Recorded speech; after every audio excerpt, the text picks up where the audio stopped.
Achtung, dies ist ein Meinungsblock. Alle Talks sind reines Stammtischniveau, mit humoristischen Ansätzen, oft emotional, manchmal auch polemisch. Erwartet keinen analytischen Expertentalk, liebe Freunde.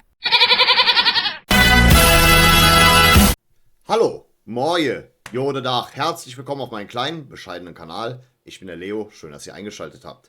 Ja, liebe Freunde, mein Spieltagstipp, das war ja wohl mal ein Griff ins Klo, zum Glück.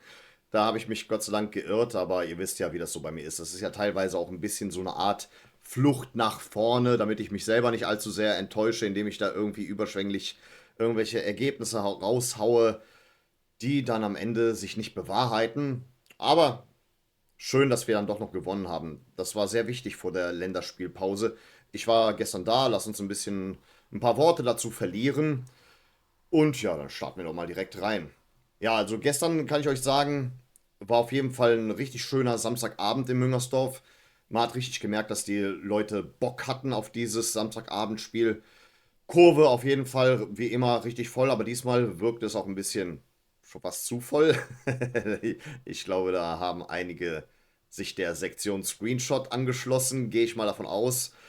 Aber gut, ja, meine Güte, auf jeden Fall da waren, die waren sogar in S1 richtig aktiv. Da bin ja ich bin ja in S1 und da kann man auf jeden Fall sagen, gestern im Vergleich zu Düsseldorf war wirklich gute Stimmung, kann man auf jeden Fall sagen. Also die Leute hatten richtig Bock, muss ich feststellen. Insgesamt gesehen, auf jeden Fall eine richtig gute Mitmachquote. Ich denke, das interessiert euch genauso, weil hier ist ja wenigstens einer nebst Fabio, der auf jeden Fall regelmäßig beim FC ist und in Anbetracht dessen denke ich mal, es wäre auf jeden Fall erwähnenswert. Gestern war die Stimmung auf jeden Fall gut. Von meiner Seite aus gibt es da im Prinzip gar keinen Kritikpunkt. War auf jeden Fall in dem Punkt schon mal ein gelungener Abend. Aber dass der Abend direkt so schön startet, erste Minute, Jan Thielmann nutzt den Fehler von Lopez und verwandelt den Ball souverän, muss man auch sagen, im Tor des Gegners. Und ja, da dachte mir natürlich jetzt, was passiert jetzt hier? Schützenfest oder nicht? Ich muss auch wirklich so sagen, die ersten 20 bis 25 Minuten wirkte die Mannschaft doch recht dynamisch. Man tat sich nur nach wie vor zwar schwer, ein Tor nachzusetzen, aber gut. Ja, was sollen wir dazu sagen? Das tut sich schon seit Jahren. Aber wenigstens werden die Punkte eingefahren. Das ist auf jeden Fall etwas, was wir lobend feststellen müssen. Allerdings dann kam es halt zu diesem Elfmeter ja, hier sehe ich es gerade, in der 25. Spielminute. Das war halt irgendwie so, dass der Ball dann irgendwie an Dominik Heinz Hand titscht und naja, der VAR schaltet sich ein. Generell fand ich auch gestern den Schiedsrichter und die Linienrichter richtig kacke, richtig extrem kacke. Ich dachte, wir werden vielleicht aufgrund deren Leistung das Spiel vielleicht noch verlieren, weil ich habe zum einen keinen einzigen Zeitpunkt das Gefühl gehabt, dass Schiedsrichter Heft das Spiel irgendwie großartig unter Kontrolle hat. Und ohne VAR hätte es gestern einige Entscheidungen gar nicht gegeben. Das war wirklich extrem, wie gestern dieser Mann sich komplett auf den VAR verlassen hat. Und das hat schon ein bisschen, das war schon ein bisschen nervend, muss ich an der Stelle sagen. Jedenfalls Hornby nutzt seine Chance, verwandelt den Elfmeter. Und ja, bis dahin fällt mir auch nichts mehr ein, was ich irgendwie großartig festgestellt hatte in Halbzeit 1. Es ging mit 1:1 in die Halbzeitpause.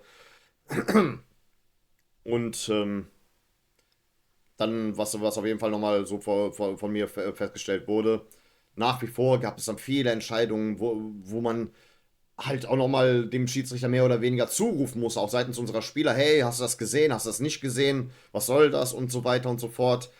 Das hat mich richtig genervt. Ich war auch überrascht, dass es direkt zu einer Dreifachauswechslung gekommen ist. Und unter anderem war auch Rondic eingewechselt worden. Ich habe natürlich auch ein ganz großes Auge auf ihn geworfen gehabt und war mich am Fragen, wird das vielleicht heute dieser Tag sein, wo wir vielleicht mal unter Beweis gestellt bekommen, dass das wirklich ein guter Stürmer ist. Und da kommen wir gleich zu. Auf jeden Fall, Rondic hat mir gestern auf jeden Fall gefallen. Also Hornby hat sich dann noch eine gelbe Karte zwischendurch abgeholt und dann, nachdem er Yusuf Gazi Begovic richtig extrem von den Beinen geholt hat, zu Recht gelb-rote Karte. Also muss man auch wirklich sagen, das war wirklich übermotiviert. Auch hoffe ich doch mal, dass Gazibegovic jetzt nicht irgendwie längere Zeit verletzt ausfällt. Ihr wisst ja, wie das bei uns ist und naja, keine Ahnung. Wäre halt ein bisschen nervig. Wäre halt ein bisschen nervig, wenn der jetzt auch noch ausfällt, wobei ich aber auch sagen muss, die Leistung gestern war jetzt auch nicht 100% geil. Also der braucht wohl offensichtlich immer noch ein bisschen lange. Keine Ahnung. Aber im Nachhinein haben wir dann auch noch Elfmeter zugesprochen bekommen, nachdem Littberg unglücklich Hübers erwischt hatte im Strafraum. Und ja, schön, dass Luca Waldschmidt sich ein Herz gefasst hat und gesagt hat, ich will jetzt auch nochmal ein Tor machen. Ich will jetzt nach letzter Woche auch nochmal nachsetzen und verwandelt den Ball auch nochmal souverän. Finde ich gut, dass er zumindest in dem Punkt eine Einstellung an den Tag legt, dass er Verantwortung übernehmen möchte. Ich bin zwar kein großer Luca Waldschmidt-Fan, nach wie vor nicht, aber okay. Es ist okay. Es ist okay, was er die letzten zwei Spiele gemacht hat. Da möchte ich auf jeden Fall sagen, dass man das lobend erwähnen sollte. Also die Einstellung der letzten zwei Spiele, die war wirklich gut bei Luca Waldschmidt.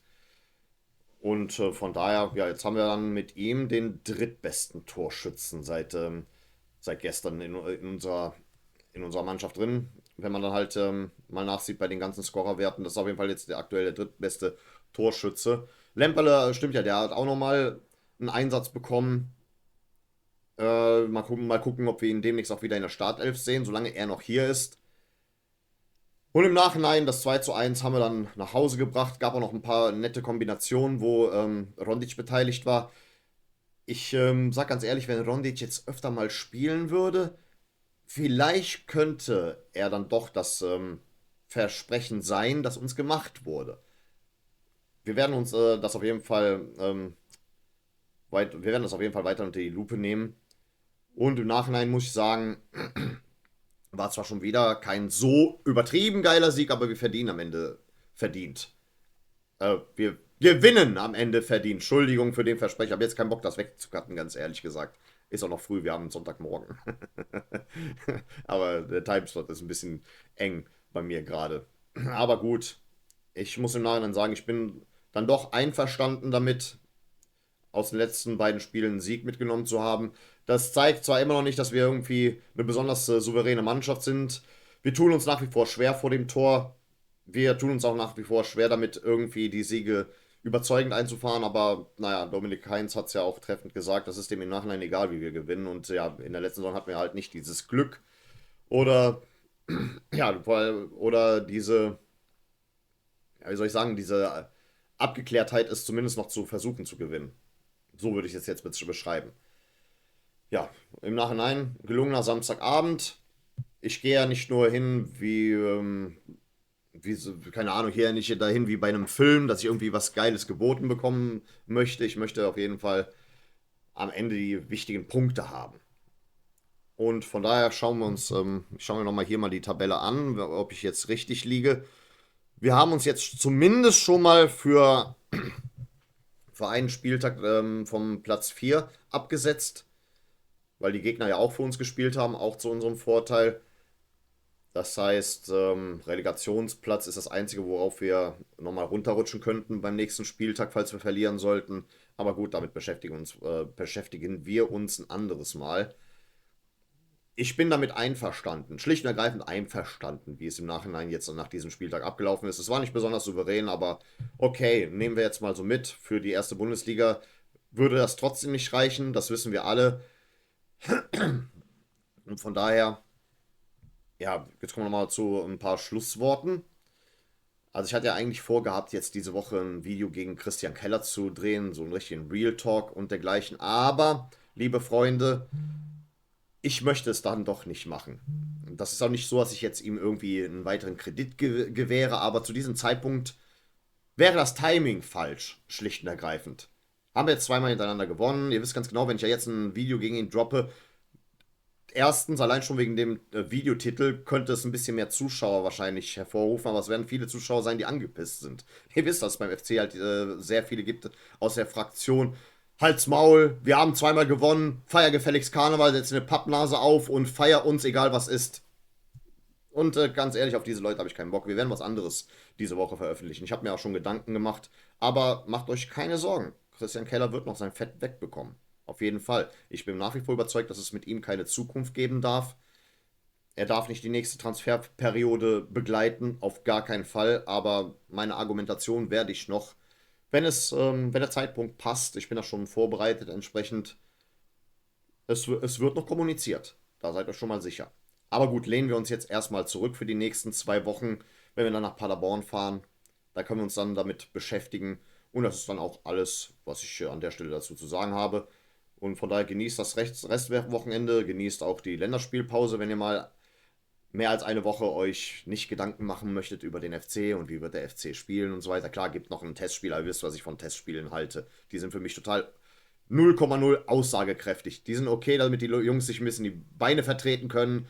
Hier und da mal vielleicht einen Startelf-Einsatz rechtfertigen können. Apropos, ja, Steffen Tigges, keine Ahnung. War gestern dabei. Anwesenheitspflicht erfüllt. Da war gut, da brauche ich auch nicht mehr großartig drauf einzugehen. Er war dabei. So. Hat, glaube ich, von der Express Note 5 bekommen. Mangelhaft. Ja, schließe ich mich mal dem an. Das ist auch alles an der Stelle, was ich zu sagen habe. Ich bin einverstanden damit, nicht 100%, wie soll ich sagen, ja, glücklich bin ich schon, aber ich bin jetzt nicht 100% euphorisch. Schauen wir mal, wie es die nächsten Spieltage abläuft und ich bin aber trotzdem guter Dinge, dass wir vielleicht tatsächlich noch irgendwie diesen Aufstieg schaffen. Sieht ja relativ gut aus, Platz 2, wenn wir das halten. Unterschreibe ich so. Das halten wir mal an der Stelle fest. Ja, das war's dann auch. Ich bedanke mich recht herzlich für eure Aufmerksamkeit. Vielen Dank fürs Zusehen und dann würde ich an der Stelle sagen, auf Wiedersehen. Denn wir wollen uns doch wiedersehen.